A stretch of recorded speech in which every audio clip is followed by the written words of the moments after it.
오늘 교회 오신 여러분들 주님의 이름으로 환영합니다. 같이 오늘 하나님께서 우리에게 주신 말씀 읽어보도록 하겠습니다. 로마서 1장 1절로 7절 말씀입니다. 로마서 1장 1절로 7절 말씀을 우리 같이 한 목소리로 읽어보도록 하겠습니다. 시작. 예수 그리스도의 종 바울은 사도로 부르심을 받아 하나님의 복음을 위하여 택정함을 입었으니 이 복음은 하나님이 선지자들을 통하여 그의 아들에 관하여 성경에 미리 약속하신 것이라. 그의 아들에 관하여 말하면 육신으로는 다윗의 혈통에서 나셨고 성계령으로는 죽은 자들 가운데서 부활하사 능력으로 하나님의 아들로 선포하셨으니 곧 우리 주 예수 그리스도시니라. 그로 말미암아 우리가 은혜와 사도의 직분을 받아 그의 이름을 위하여 모든 이방인 중에서 믿어 순종하게 하나니 너희도 그들 중에서 예수 그리스도의 것으로 부르심을 받은 자니라. 로마에서 하나님의 사랑하심을 받고 성도로 부르심을 받은 모든 자에게 하나님 우리 아버지와 주 예수 그리스도로부터 은혜와 평강이 있기를 원하노라. 아멘. 오늘 말씀은 예수님의 주인 되심이 우리에게 복음이다라는 제목으로 말씀을 전하려고 합니다. 이제 그 시리즈로 로마서를 쭉 설교를 할 거고요. 오늘은 나와 하나님 그리고 우리라는 제목으로 말씀을 전하려고 합니다. 나, 또 하나님 그리고 우리, 이 세 단어는 우리가 신앙생활함에 있어서 굉장히 중요한 그런 단어죠. 우리를 부르신 분이 있습니다. 인간이 홀로 설 수 없죠. 우리 아이니가 있는 것은 엄마 아빠라는 존재가 있기 때문에 아이니가 있죠. 우리는 태어날 때부터 우리 혼자 있을 수 있는 존재가 아니라 누군가와 함께 누군가와 함께 있을 수 있는 그런 존재로 부름을 받았다라는 것입니다. 어렸을 때는 이런 공동체를 선택할 수 있는 선택의 여지가 별로 없죠. 그냥 태어나면서부터 거기에 속해 있는 그런 공동체에서 살아가고 있는데, 살아가면서 성장하면서 이제 점점 그 공동체를 선택하게 됩니다. 가정, 회사, 자기가 살아가는 곳도 우리가 선택을 하죠. 4년 정도 전에 벨리 생명교회가 이제 시작돼서 여러분들이 선택해서 이 자리에 같이 있는 건데, 우리가 선택한 것 같아도 그 속에 하나님의 우리를 향하신 부르심이 있었다라는 것을 알아야 됩니다. 우리가 선택했지만 그 선택은 하나님의 부르심에 대한 선택이었다라는 것을 우리가 알면 좋겠어요. 오늘 로마서 1장 1절에 보면 예수 그리스도의 종 바울은 사도로 부르심을 받아 하나님의 복음을 위하여 택정함을 입었다. 사도로 부르심을 받았다. 우리 자기 자신의 존재의 이유, 자기가 사도로 살아가는 이유를 하나님이 나를 부르셨기 때문이다 라고 이야기하고 있습니다. 복음에는 그 내용이 있는데, 복음의 내용이 바로 예수님이시다. 그 예수님께서 그냥 쫙 나타나서 내가 복음이다 라고 얘기하신 것이 아니라 성경에서 계속해서 예수 그리스도에 대해서 예언을 했고, 예수가 메시아가 되어 우리를 구원할 거다라는 그런 예언들이 구약 성경에 쭉 이렇게 이어져 왔었어요. 로마서 1장 2절을 같이 읽어보겠습니다. 시작. 이 복음은 하나님이 선지자들을 통하여 그의 아들에 관하여 성경에 미리 약속하신 것이라. 복음의 내용이 되시는 예수님은 우리와 하나님을 연결해 주시는 그런 다리 같으신 분인데, 그렇게 하시기 위해서 예수님은 인간이시면서 하나님이 되셔야 했다. 그래서 예수님은 인간이신 동시에 하나님이셔야 했다. 인간으로 오셔서 우리의 연약함과 우리의 죄를 지을 수밖에 없는 그 안타까움을 인간이 되셔서 이해하실 뿐만 아니라 하나님이 되셔서 그 인간의 문제를, 죄와 죽음의 문제를 십자가에서 해결해 주시고 부활하심으로 그 문제를 해결해 주신 거죠. 우리가 예수님을 믿는다라고 할 때 우리는 인간적인 예수님만 믿는 것이 아니라, 신적인 예수님만 믿는 것이 아니라 인간이자 신이신 예수님을 믿는 것이 되어야 합니다. 그래서 한번 로마서 1장 3, 4절을 한번 읽어봤으면 좋겠어요. 같이 읽어보겠습니다. 시작. 그의 아들에 관하여 말하면 육신으로는 다윗의 혈통에서 나셨고 성결의 영으로는 죽은 자들 가운데서 부활하사 능력으로 하나님의 아들로 선포되셨으니 곧 우리 주 예수 그리스도시니라. 육신으로라고 말하는 것은 인간적으로, 인간의 모습으로 이 땅에 오셨음을 이야기하고 있고요.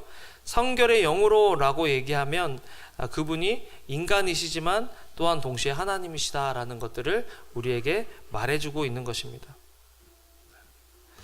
그런데 이 예수님께서 하신 일은 믿음으로 의롭다함을 얻도록 칭의의 구원을 우리에게 주셨다라는 것입니다. 로마서 4장 3절에서 6절 같이 읽겠습니다. 시작. 성경이 무엇을 말하느냐? 아브라함이 하나님을 믿음에 그것이 그에게 의로 여겨진 바 되었느니라. 일하는 자에게는 그 삭시 은혜로 여겨지지 아니하고 보수로 여겨지거니와 일을 아니할지라도 경건하지 아니한 자를 의롭다 하시는 이를 믿는 자에게는 그의 믿음을 의로 여기신다. 여러분, 우리가 지금 이 자리에 앉아서 함께 예배드릴 수 있는 이유가 뭔 줄 아세요? 우리가 하나님을 믿었기 때문입니다. 그런데 하나님께서 우리를 구원해 주신 이유가 우리가 구원받을 만한 어떤 자격이 있거나 구원받을 만한 어떤 조건을 만족시켜서 하나님이 우리를 구원해 주신 것이 아니라 예수 그리스도가 주시고 주 대신 예수 그리스도께서 우리를 위해서 십자가에 못 박혀 돌아가 주셨고 그 예수를 영접하면 하나님의 자녀가 되는 권세를 주신다라는 그 사실을 믿을 때 하나님이 우리를 구원해 주신다, 의롭다 칭해 주신다라는 그 사실을 우리가 믿을 때 구원받는 거죠. 여러분, 그 사실을 믿으십니까? 근데 그 사실이 지금 우리가 살아가고 있는 그 삶의 모습에 어떤 연관이 있을까요? 어떤 관련이 있을까요? 오늘 본문은 나라는 사람이 복음 안에서 누구고, 또 나를 부르신 분은 하나님은 누구시고, 또 나만 부른 줄 알았는데 사실은 옆에 있는 앉아있는 한 사람 한 사람 우리를 부르신 거예요. 교회 공동체는 나라는 한 사람 한 사람을 부르신 그 하나님께 반응한 사람들이 모여서 함께 예배하고 교제하는 공동체가 교회라는 공동체라는 거죠. 그래서 나 하나님 그리고 우리라는 그런 제목으로 주제로 우리 한번 생각해 보면 좋겠습니다. 예수님은 복음으로 한 개인 한 가정을 한 개인을 부르셨다라는 것을 알아야 합니다. 우리가 지금 우리 벨리 생명의 교회라는 이름으로 여기 있지만 우리 한 사람 한 사람은 사실 예수님께서 우리를 부르셨기 때문에 개인적인 그 부르심에 반응한 사람들이 모여서 예배 드리는 곳이 바로 이 교회라는 것입니다. 그러기 위해서는 우리를 부르신 분이 누구신 줄 알아야 돼요. 예수님이 누구신가? 계속해서 지난주부터 제가 예수 그리스도가 우리 주인이시다라고 얘기했는데, 지난주가 아니죠. 지난 시리즈 내도록 얘기했는데 이번 시리즈도 사실은 주된 내용은 그리스도가 우리 삶의 주인이시다라는 것입니다. 제가 요즘 많은 분들을 만나서 같이 어려움에 처해 있는 사람들 상담할 때 제가 주로 쓰는 방법, 옛날에는 뭐 관계 문제가 있다 그러면 이 얘기 들어보고 저 얘기 들어보고 그럼 남편이 이렇게 해야 된다, 아내가 이렇게 해야 된다, 그런 얘기를 많이 했거든요. 그런데 요즘 저는 어떤 얘기를 하냐면 당신 삶에 그리스도가 주인입니까? 라고 물어봅니다. 아내 때문에 요즘 힘듭니다. 그럼 남편에게 물어봅니다. 당신 삶의 주인이 그리스도십니까? 요즘 남편 때문에 힘듭니다. 그러면 아내에게 물어봅니다. 당신 삶의 주인이 그리스도십니까? 요즘 사업 문제 때문에 힘듭니다. 그럼 당신 삶의 주인이 그리스도십니까? 라고 물어봅니다. 이게 제일 편해요. 제 머리 안 써도 되고, 그리스도가 당신 삶의 주인이시라면 그리스도가 당신 삶을 책임지십니다 라고 얘기해 주면 되더라고요. 제가 만약에 어떤 문제 있을 때 카운셀링을 하거나 이런 상담을 해서 이렇게 해라 저렇게 해라 얘기하면 누가 책임을 져야 돼요? 제가 책임을 져야죠. 근데 제가 보면 어떤 문제들은 제 지혜나 제 능력과 제 지식으로 해결할 수 없는 그런 것들이 많아요. 여러분들 전문적인 어떤 일들을 하고 있는데 저한테 이거 왜 안 됩니까? 라고 물어보면 제가 뭐 답해 줄 게 없죠. 숫자 같은 거 제가 굉장히 약한데 주영이 형제가 저한테 와가지고 목사님이 숫자가 이렇게 되는데 이거 어떻게 하죠? 그러면 이 사람이 나를 지금 놀리는 건가? 뭐 이렇게 제가 생각하겠죠. 우리 인생의 문제들도 사실은 여러분들이 저한테 말할 때 여러분들도 여러분 인생의 문제가 뭔지 모르고 저한테 말할 때가 있어요. 저도 그 얘기를 듣고 진짜 여러분들의 인생의 문제가 뭔지 파악하지 못해서 다른 말을 해줄 수 있어요. 그런데 항상 정답은 뭐냐면 우리 인생의 주님이 주인이시냐.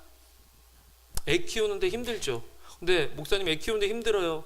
당신 주인의 주인이 주님이십니까? 수진자면 요즘 입덧한다고 힘든데 입덧하고 밥도 잘 못 먹고 있는데 갑자기 제가 당신 삶의 주인은 주인이십니까? 사실은 지난주 우리 수진자매랑 희범 형제 만나서 식사하면서 교제하면서 당신 삶의 주인은 주님이시다라는 그런 것들을 이야기하면서 같이 로마서를 읽은 적이 있습니다. 근데 그 다음날 우리 수진자매가 큐티를 하는데 그 내용 비슷하게 이렇게 큐티를 하더라고요. 여러분, 사실 남편도 아내도 어머니도 아버지도 내 자녀도 내 자신의 문제를, 때로는 우리 자신도 우리 자신의 문제가 정확히 뭔지 몰라서 힘들 때가 있어요. 그런 경우에 우리가 해야 될 것은 우리 인생의 주인이 누구냐, 지금 그것이 가장 중요한 거예요. 왜? 내 인생의 주인이 주님이실 때 그때 우리 속에 소망이 생긴다라는 겁니다. 예수님은 우리를 부르실 때, 복음으로 우리를 부르실 때 그리스도가 주시다라는 복음으로 우리를 불러주셨다는 것입니다. 예수 그리스도 믿으면 구원받는다, 십자가에서 돌아가신 그 예수님을 믿으면 우린 복받는다. 예, 그것도 복음 안에 포함이 되어 있지만 가장 핵심적인 복음은 그리스도가 우리 인생의 주인이시다라는 것입니다. 그리스도가 나를 위해서 십자가에 돌아가셔서 그 예수님을 믿으면 구원받는다라는 그 믿음이 있을지라도 예수님이 우리 인생의 주인이시다라는 것들을 인정하지 않으면 우리는 그 예수님을 누릴 수가 없고 그 예수님께서 우리에게 주시기를 원하는 것들을 받을 수가 없다라는 거예요. 그렇기 때문에 신앙생활 하면서 가장 중요한 것은 그리스도가 지금 내 인생의 주인이신가, 지금 내가 그 사실을 믿고 있는가. 되어지는 환경은 전혀 내가 원하는 대로, 우리가 원하는 대로 되고 있지 않을지라도 하나님이 우리 인생의 주인이시다. 그러면 그 내가 주인 되신 하나님과 어떤 관계를 해야 되느냐, 그 속에서 내가 어떻게 해야 되느냐가 신앙생활이 되고 내 삶의 일상이 되는 답이 되는 거죠. 그래서 성경은 우리가 예수 그리스도를 주로 모시지 않으면 우린 다른 것들을 주로 모시게 돼 있다라고 이야기합니다. 갈라디아서 4장 8절 말씀을 같이 읽어보겠습니다. 시작. 너희가 그때에는 하나님을 알지 못하여 본질상 하나님이 아닌 자들에게 종노릇 하였더니. 누구에게 종노릇해요? 본질상 하나님이 아닌 것들에 종노릇한다. 그런데 성경에서는 이거를 먼저는 죄의 종로로 탄다라고 얘기합니다. 로마서 6장 6절 읽겠습니다. 시작. 우리가 알거니와 우리의 옛사람이 예수와 함께 십자가에 못 박힌 것은 죄의 몸이 죽어 다시는 우리가 죄에게 종노릇하지 아니하려 함이니라. 죄에게 종노릇했다. 예수님 믿기 전에는 죄에게 종노릇해서 죄를 안 짓고 싶은데 죄를 지을 수밖에 없는 그런 사람으로 살아갈 수밖에 없었다라는 거죠. 그런데 예수 그리스도를 주인으로 모시면서 우리 삶에 변화가 생길 수 있다라는 것입니다. 또 마태복음 6장 24절에는 우리가 하나님을 주인으로 섬기지 않으면 재물을 주인으로 섬긴다라고 이야기합니다. 마태복음 6장 24절 같이 읽겠습니다. 시작. 한 사람이 두 주인을 섬기지 못할 것이니 혹 이를 미워하고 저를 사랑하거나 혹 이를 중히 여기고 저를 경히 여김이라. 너희가 하나님과 재물을 겸하여 섬기지 못하느니라. 여기는 재물을 얘기하고 있는데 사실은 재물 대신에 어떤 사람은 명예, 어떤 사람은 인기, 어떤 사람은 인정, 어떤 사람은 관계, 그것들을 집어넣을 수 있겠죠. 하나님보다 더 섬기는 것, 하나님보다 더 사랑하는 것, 하나님보다 더 두려워하는 것이 어떻게 보면 우리가 그들의 종이다라는 것들이죠. 어떻습니까? 우리는 누구를 섬기고 있습니까? 하나님을 섬기고 있습니까? 아니면 재물을 섬깁니까? 우리 몸을 섬깁니까? 아니면 우리의 자녀들, 아니면 우리의 부모, 아니면 우리의 명예, 성공을 섬기고 있습니까? 성경의 신약에는요, 주라는 단어가 658번이 나옵니다. 꽤 많이 나오는 단어예요. 주라는 단어를 신약 성경은 계속해서 반복해서 쓰고 있는데 우리가 이제 함께 공부할 로마서에서는 37번 정도 이 주라는 단어를 썼습니다. 바울은 자기 자신을 그리스도의 종이다라고 표현합니다. 내가 누구의 종이다라는 것은 그 사람이 내 주인이다라는 사실을 포함하고 있죠. 로마서 1장 1절을 같이 읽어보겠습니다. 시작. 예수 그리스도의 종 바울은 사도로 부르심을 받아 하나님의 복음을 위하여 택정함을 입었느니라. 어때요, 여러분? 나중에 여러분 우리가 이제 예배 마치고 제가 이제 헌신 결단할 거 3개를 여러분들에게 물어보는데 그리스도가 내 인생의 주인이심을 인정합니까? 라고 물어볼 거예요. 어떠세요? 여러분 인정하세요? 그리스도가 여러분들의 종입니까? 아니면 주인이십니까? 네. 이게 대답을 하면 그 다음에 무슨 일이 벌어질까 해서 굉장히 좀 대답하기가 꺼려지는 그런 거죠. 종이라고 인정해 갑자기 하나님이 내가 하기 싫어하는 걸 하라 그러면 어떻게 할까? 그죠? 혹시 내가 어저께 내가 지난주에 결정한 그 결정들은 그리스도의 종으로서 내가 결정한 것인가, 아니면 내가 내 인생의 주인으로서 내가 결정한 것인가, 한번 돌아볼 필요가 있겠죠. 여러분 어떠세요? 그냥 교회 생활하는 거 말고 사업하는 형제들, 회사에서 일하는 사람들은 내가 내리는 결정들이 그리스도의 종으로 내린 결정들이냐, 아니면 인간적으로 내가 그 자리에서 내가 해야 되기 때문에 내려야 되는 결정들이냐를 생각해 본다면 내가 그리스도의 종이다라고 이야기하는 것이 그렇게 쉬운 일이 아니고 굉장히 도전이 되는 일이다라는 것들을 우리가 알 수 있겠죠. 예수님을 인간으로 오신 하나님을 표현하면서 예수님이 주시다라고 성경에서 표현하고 있거든요. 로마서 1장 4절 같이 읽겠습니다. 시작. 성결의 영으로는 죽은 자들 가운데서 부활하사 능력으로 하나님의 아들로 선포되셨으니 곧 우리 주 예수 그리스도시니라. 예수님이 주 예수 그리스도다. 예수님이 우리 인생의 주인이시라면 우리의 삶에 어떤 변화들, 지금 내가 살고 있는 이 삶 속에서 어떤 변화들이 일어날까 한번 생각해 봐요. 그런데 우리가 누군가의 종이다라고 얘기하면 이게 그렇게 막 행복하고 좋지는 않은 것 같아요. 뭔가 좀 이렇게 부담스럽지 않나요? 네. 옆에 분 보시면서 너는 그리스도의 종이다 이렇게 얘기해 보세요.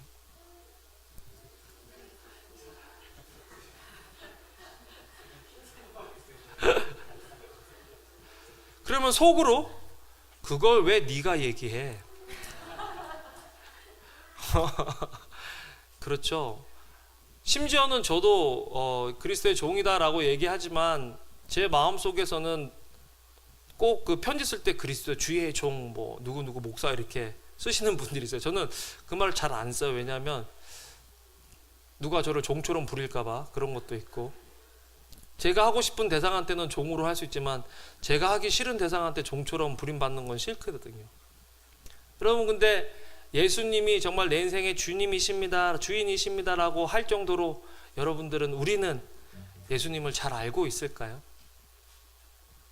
그냥 성경에서 당신은 그리스도의 종입니다라고 얘기하기 때문에 내가 그리스도를 종으로 인정하는 것이 아니라, 그리스도의 종으로 나를 인정하는 것이 아니라, 정말 예수님의 그 사랑 때문에 저런 분이라면 저런 분의 종이라고 내가 일컬음 받는 것은 전혀 억울하지 않고 전혀 힘든 일이 아니고 영광스러운 일이다라고 얘기할 수 있을 만큼 우리는 예수 그리스도를 잘 알고 있을까?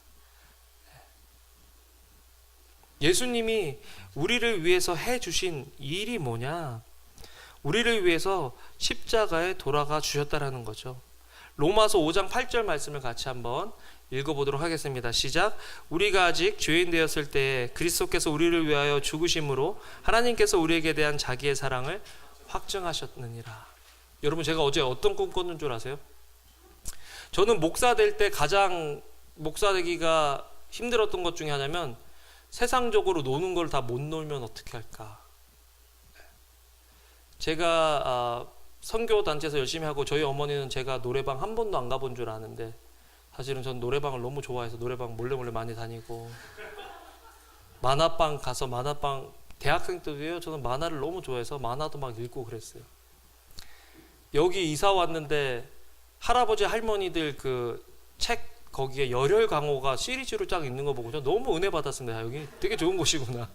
여기서 계속 있었으면 좋겠다. 열혈 강호. 지금도 시간 되면 새벽기도 마치고 나 혼자 있을 때 그 구석에 거기 딱 공간이 있어요. 여자 화장실 옆에 거기만 책. 그럼 거기서 열혈 강호를 보고 또 보고 그래요. 뭐 진짜 지금 한 20번 본 것 같아요. 저도 지금도요, 목사 아니었으면 저기 LA 어디 구석에 가서 만화방 가고 싶은 마음이 있어요.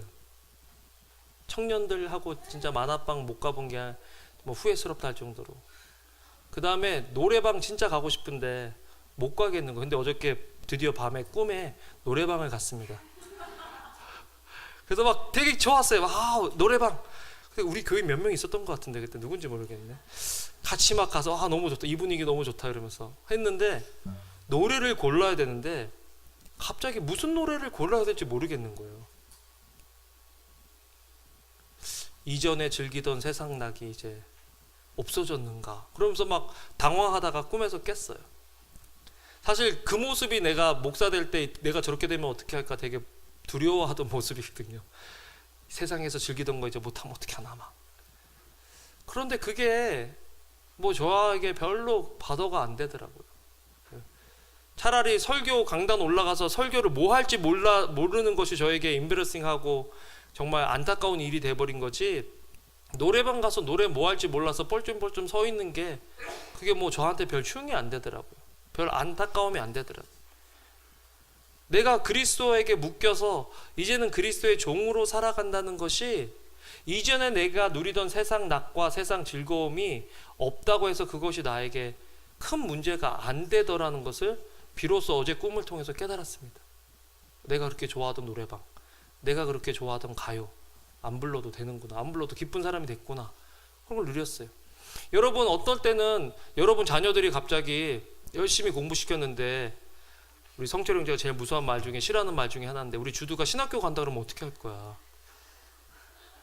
이러니까 또 자기 자식이 아니고 남의 자식이 신학교 가니까 또 할렐루야 아멘 뭐 그러면서 그렇게 하는데, 갑자기 아이니가 뭐 그렇게 간다 그러고 엘리엘라가 막 선교사 된다 그러면 지금 형제 자매가 지금 표정이 안 좋은데 내가 그렇게 하려고 애들을 키웠나 그렇게 되는 거죠. 네.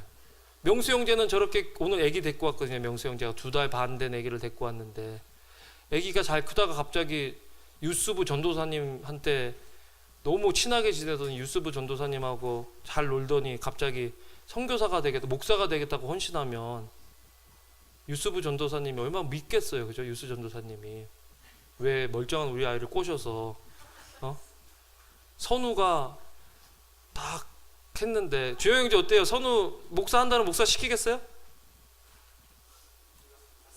지금 나 이거 녹음됩니다. 늦었어. 고개를 끄덕거렸어요. 지연자면 어떤 것 같아? 저한테 왜 이러세요 하는 눈빛으로. 여러분, 우리 인생의 주인이 주님이실 때 내가 가지고 있는 가장 소중한 것들을 하나님께서 내가 원하는 방법대로 사용하시지 않고 부르시면 어떻게 하나에 대한 두려움이 사실은 우리에게 다 있거든요. 그래서 헌신의 정도를 우리가 정하고 또 헌신의 정도를 우리가 제한할 때가 많은데, 우리가 알아야 될 것은 그리스도가 우리 인생의 주인이시다. 그렇다면 주인은 생사여탈권을 가지고 계신 분이라는 것. 하나님께 내가 어디 살 것인지, 무엇을 할 것인지, 심지어는 제가 이렇게 목회를 하다가 하나님께서 선교사로 가라 그러면 가야 되겠어요? 안 가야 되겠어요? 가야 되겠죠. 그렇죠?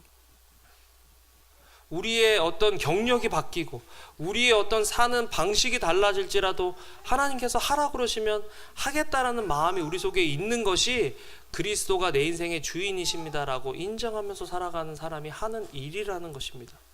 그래서 나중에 여러분들에게 예배 끝나고 결단을 촉구할 때 그냥 손들지 마세요.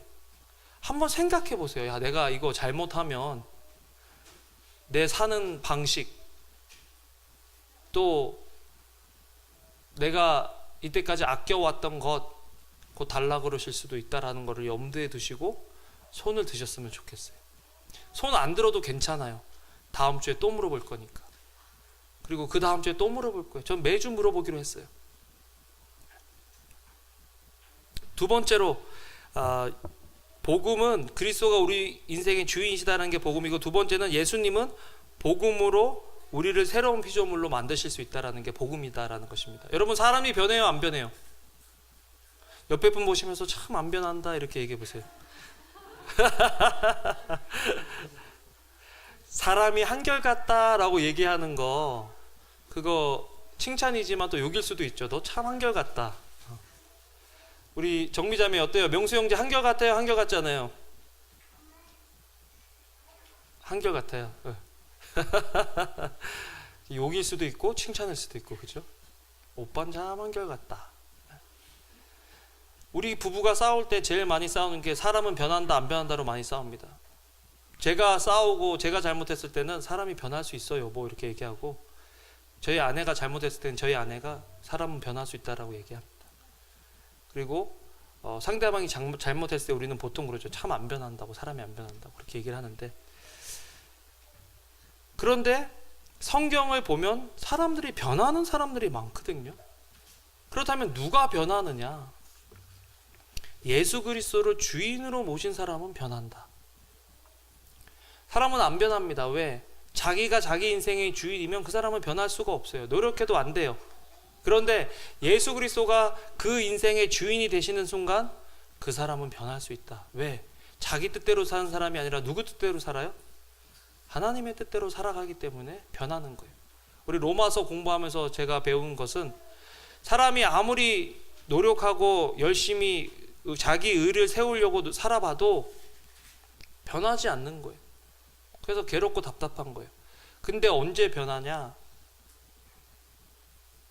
그리스도 예수 안에 있는 생명의 성령의 법이 죄와 사망의 법에서 우리를 해방할 때, 우리가 성령 충만해서 성령의 인도함을 받을 때, 그러니까 우리 정신으로 제정신으로 살아가는 것이 아니라 성령에 의해서 비본성으로 살아갈 때 우리는 변할 수 있다는 거죠. 여러분, 예배가 왜 중요한 줄 아세요? 왜 남편을 아내를, 여러분 자신을 이 예배 자리로 앉혀야 되는 줄 아세요? 예배를 통해서 우리 인생의 주인이 하나님이시라는 것들을 깨닫게 하기 위해서 이 자리가 중요한 거예요. 성령이 누구에게 충만케 하는 줄 아세요? 그리스도가 내 인생의 주님이십니다 인정하고 고백하고 결단하는 사람에게 성령의 충만이 임하는 거예요. 그렇지 않은 사람에게 성령의 충만이 임하면 그 사람은 성령을 자기가 원하는 대로 사용하려고 합니다. 위험한 일들이 일어나는 거죠.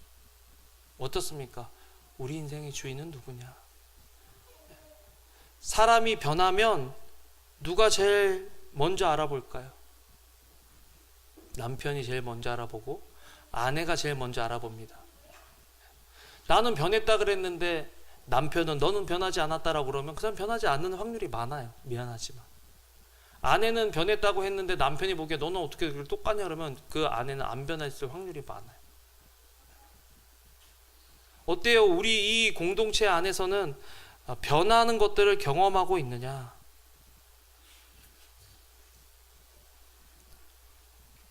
사실 오늘 일부에 한 사람이 예수님을 영접했어요. 그분은 되게 부끄러워해서 이렇게 손들라 그랬더니 이렇게 탁 이렇게 들었는데, 그 손을 들었어요. 그 찰나의 순간을 제가 봤어요. 너무 기쁘더라고요. 근데 손을 든 거는 아까 일부였지만 그분이 예수 그리스도를 영접한 거는 한 2-3주 된 것 같아요. 얼굴 빛이 달라지는 거. 내가 알겠어요. 저 사람 삶에 뭔가 변화가 일어났다. 저 사람이 지금 뭔가 하나님께서 그 속에서 역사하시는 것들이 있네 라는 것들을 발견했어요. 그리고서는 오늘 손을 든 거예요. 여러분, 저와 여러분도 그런 변화된 얼굴빛이 있을 수 있을까요? 남편이 변할까요? 아내가 변할까요? 라고 물어보지 말고 여러분 자신이 변할까요? 우리가 변할까요? 내가 변하면 주변은 변하게 돼 있어요. 내가 안 변하고 주변만 변하길 원하니까 변하는 것이 없는 거죠. 마음이 괴롭고 힘든 거죠.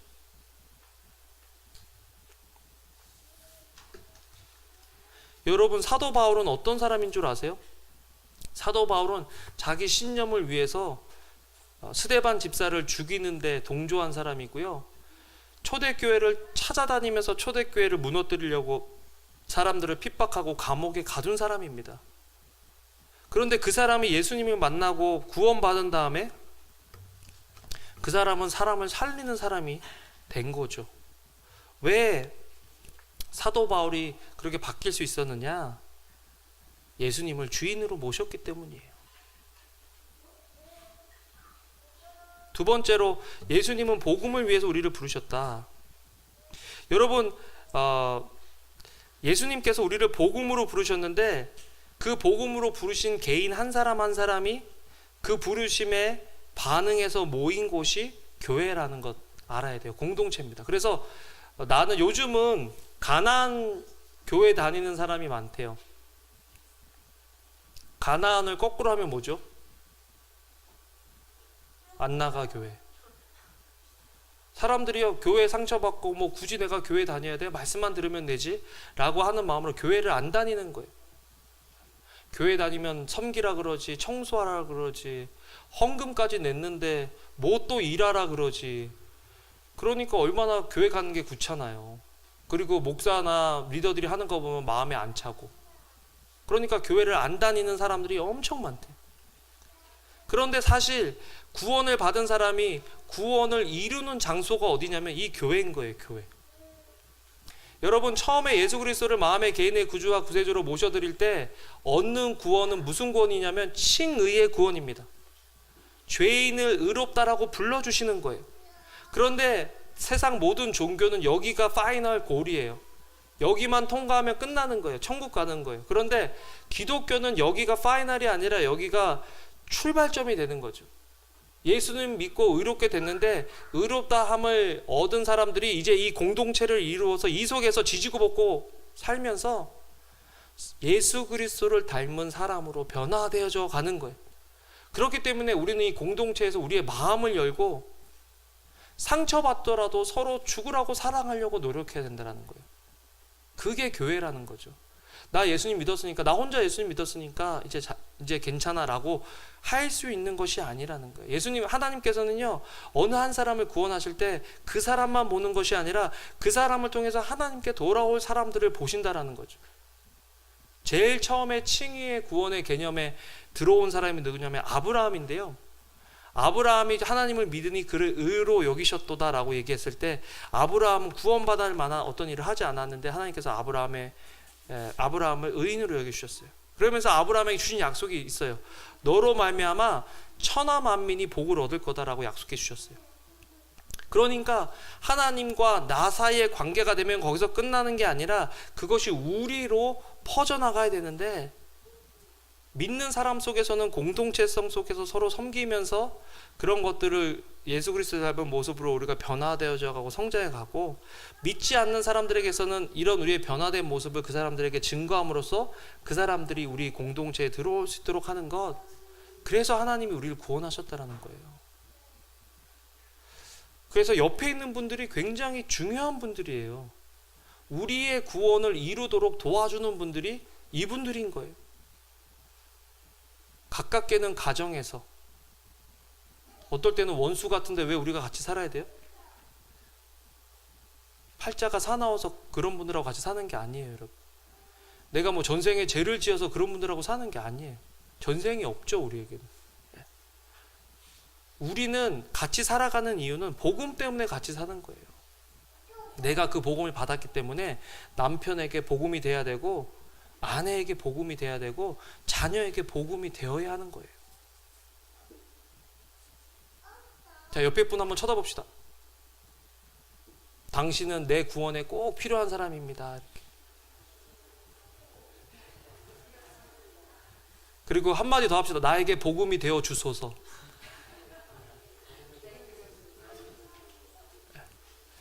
여러분, 하나님이 용서하셨다 그랬는데 그 용서를 믿는 내 남편, 믿는 내 아내, 믿는 내 부모에게, 믿는 내 교회에서 경험하지 못하면 우리가 어떻게 사랑을 경험합니까? 하나님이 우리를 사랑하신다 그러는데 내 남편이 나를 사랑하지 않고, 내 아내가 나를 사랑하지 않고, 내 부모가 나를 사랑해 주지 않으면 우리는 어디 가서 사랑을 경험할 수 있습니까? 하나님이 우리를 복음으로 부르신 이유, 여러분이 여러분 주변에 있는 사람에게 복음이 되라고 우리를 부르신 거예요. 그래서 바울이 복음을 위하여 부르심을 받았다라고 얘기하는 것입니다.